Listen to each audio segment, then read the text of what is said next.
আসসালামু আলাইকুম ভাই বন্ধু আপুরা, কেমন আছেন আপনারা? আশা করি আপনারা আল্লাহর রহমতে ভালো আছেন। আমি আলহামদুলিল্লাহ ভালো আছি। আজকে আমি আপনাদের সাথে আলোচনা করব লিনাক্স নিয়ে। তারপরে আস্তে আস্তে লিনাক্সের কীভাবে সেট আপ দিতে হয়, কীভাবে ইনস্টলেশন করতে হয়, অল ওভার শিখাবো। কিন্তু আমি প্রথমে লিনাক্স নিয়ে আলোচনা করতে চাই, কেননা যে কোনো বিষয় যদি কেউ না জানে, সেটার উপকারিতা যদি না জানা যায়, প্রয়োজনীয়তা যদি না বোঝা যায়, এটা ব্যবহার করলে কী লাভ হবে, কোথায় কোথায় ব্যবহার করতে হয়, সেটা যদি না জানা যায় তাহলে কেউ বা কারো শেখার আগ্রহ থাকে না।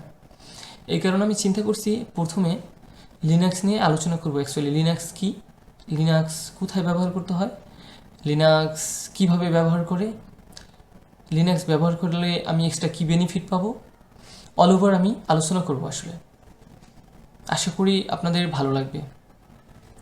তো চলেন লিনাক্স নিয়ে কিছু বেসিক কথা বলা যায়। যেমন লিনাক্স হচ্ছে কিন্তু একটা অপারেটিং সিস্টেম, যেমন উইন্ডোজ অপারেটিং সিস্টেমের মতোই। উইন্ডোজ অপারেটিং সিস্টেম এবং লিনাক্স অপারেটিং সিস্টেমের মধ্যে একটা বিশাল পার্থক্য আছে। যেমন ধরেন উইন্ডোজ অপারেটিং সিস্টেম খুব যখন তখন আপডেট নেয়, যে কারণে কাজ করতে প্রচুর হ্যাসেল হয়, কম্পিউটার খুব স্লো হয়ে যায়। অন্যদিকে লিনাক্স অপারেটিং সিস্টেমে কিন্তু যখন তখন আপডেট নেয় না। এই জন্যই কিন্তু লিনাক্স অপারেটিং সিস্টেমটা কিন্তু অ্যাকচুয়ালি আপনার বিভিন্ন সার্ভারে ব্যবহার করা হয়। যত ভালো ভালো লেভেলের অফিস আছে, সার্ভার আছে, সব ক্ষেত্রেই কিন্তু এখন লিনাক্স অপারেটিং সিস্টেম ইউজ করা হয়। কেননা সার্ভার যদি লিনাক্স যদি আপনার উইন্ডোজের মতো যখন তখন আপডেট নেয়, তখন সার্ভার খুব স্লো হয়ে যাবে, সার্ভার কাজ করবে না। সার্ভার যারা ইউজ করে বা করবে, তখন কি তাদের কাজের ক্ষেত্রে প্রচুর হ্যাম্পার হবে, প্রচুর প্রবলেম হবে।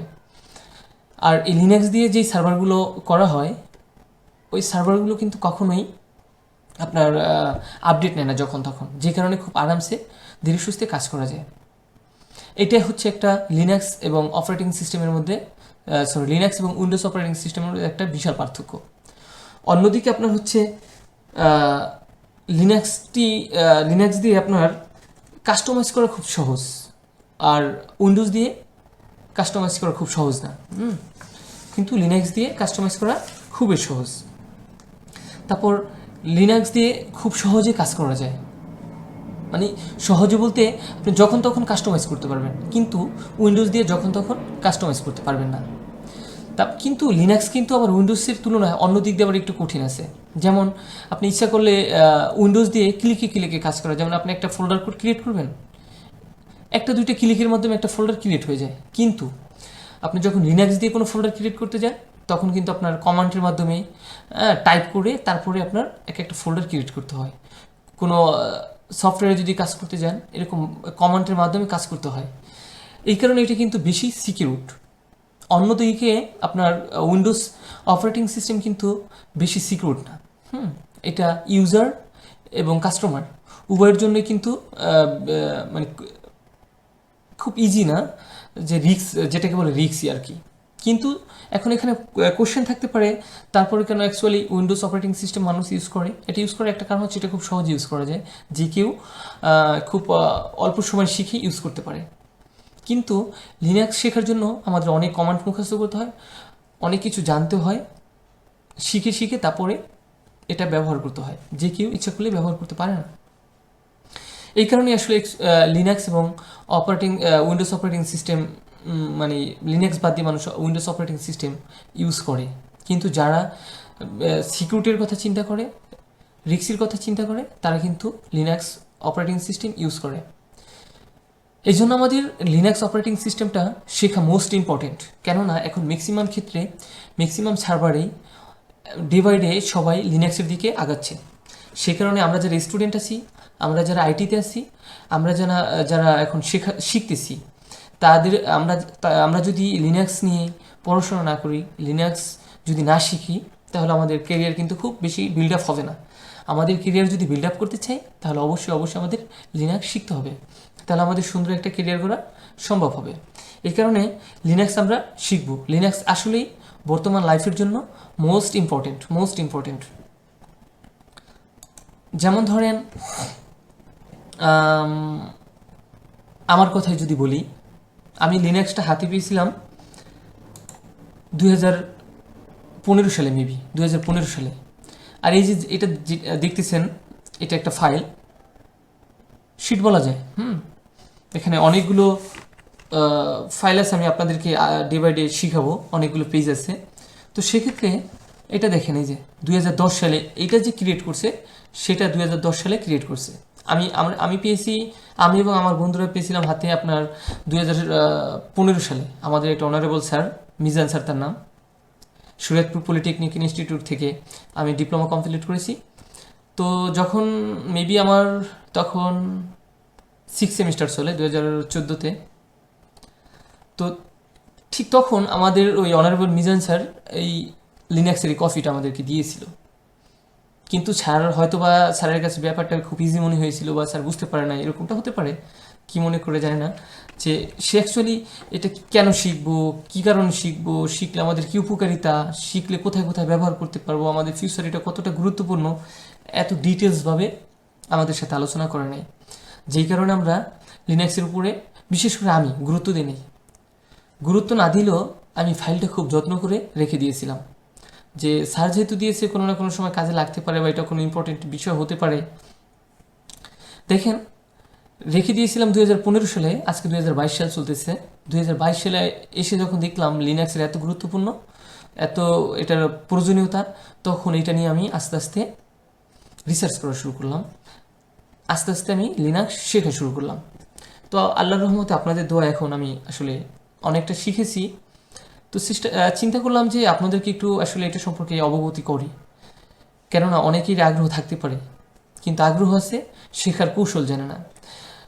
যেমন আমি তখন জানতাম না, আমার কিন্তু তখন ল্যাপটপ ছিল, কিন্তু আমার মধ্যে অ্যাকচুয়ালি একটা ধারণা ছিল কি, যে একটা ল্যাপটপ দিয়ে তো ওখানে তো আমার অলরেডি উইন্ডোজ সেট আপ দেওয়া আছে।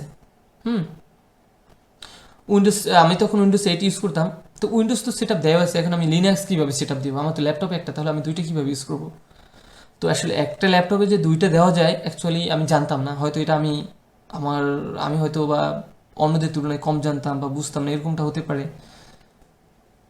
তো যে কারণে আমি শিখতে পারিনি। কিন্তু আমি যদি তখন জানতাম যে একটা ল্যাপটপে ইচ্ছা করলে আপনার যেমন এই যে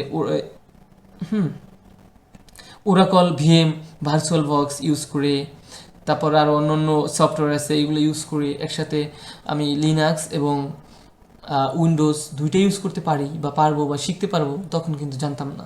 তখন যদি জানতাম, তাহলে অবশ্যই কিন্তু আমি শেখা শুরু করে দিতাম। তো আমি ডে বাই ডে আপনাদেরকে শিখাবো একটা কম্পিউটারে কিভাবে লিনাক্স এবং উইন্ডোজ সেট আপ দিয়ে কাজ শিখতে পারবেন, কাজ করতে পারবেন, সেগুলো আমি শিখাবো।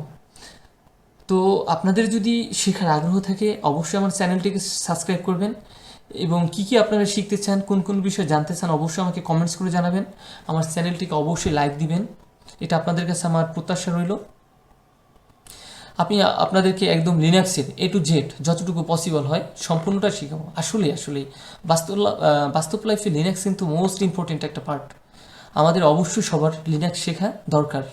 যেমন এই যে এখানে বিভিন্ন বিষয়গুলো আছে, কিভাবে লিনাক্স দিয়ে কাজ করতে হয়, কি কি কমান্ড ইউজ করতে হয়, অল ওভার আছে। আমি আপনাদেরকে আস্তে আস্তে একটু একটু করে শিখাবো, এবং উইন্ডোজ এবং লিনাক্স দুইটার সাথে কম্পেয়ার করে শেখাবো। উইন্ডোজ দিয়ে আমরা কীভাবে ফাইল ক্রিয়েট করি, এবং লিনাক্স দিয়ে কীভাবে ফাইল ক্রিয়েট করতে হয়। উইন্ডোজে আমরা কীভাবে কম্পিউটার অফ করি, লিনাক্স দিয়ে কীভাবে কম্পিউটার অফ করতে হয়। উইন্ডোজ দিয়ে কীভাবে আমরা যে কোনো ফাইলে লেখালেখি করি, মানে টাইপ করি। লিনাক্সে কীভাবে আমরা টাইপ করব, কীভাবে ফাইল ক্রিয়েট করব, কীভাবে আমরা আপনার র্যাম রোম এগুলো দেখব, স্পেসগুলো কীভাবে কি আছে, কীভাবে আমরা আপনার নেটওয়ার্ক কনফিগারেশন করব, আইপি কনফিগ করব। অল ওভার আমি ডে বাই ডে একটু একটু করে শেখাবো, আসলে একসাথে না। তো অবশ্যই যদি আপনাদের শেখার আগ্রহ থাকে, আপনারা আমার চ্যানেলটিকে সাবস্ক্রাইব করবেন। আমার 15 মিনিটস এডুকেশনাল অ্যান্ড এন্টারটেনমেন্ট চ্যানেলটিকে অবশ্যই সাবস্ক্রাইব করবেন, এবং লাইক দিবেন, পাশাপাশি কমেন্টস করবেন। তাহলে আজকে আমি এই পর্যন্তই আলোচনাটি রাখতে চাই। এরপরে আমি ধারাবাহিকভাবে আগাতে থাকবো। যেমন ফার্স্ট টাইম আমরা কীভাবে ইনস্টলেশন দিতে হয়, কীভাবে ডাউনলোড দিতে হয়, অল ওভার একটু একটু করে আমরা আগাতে থাকবো।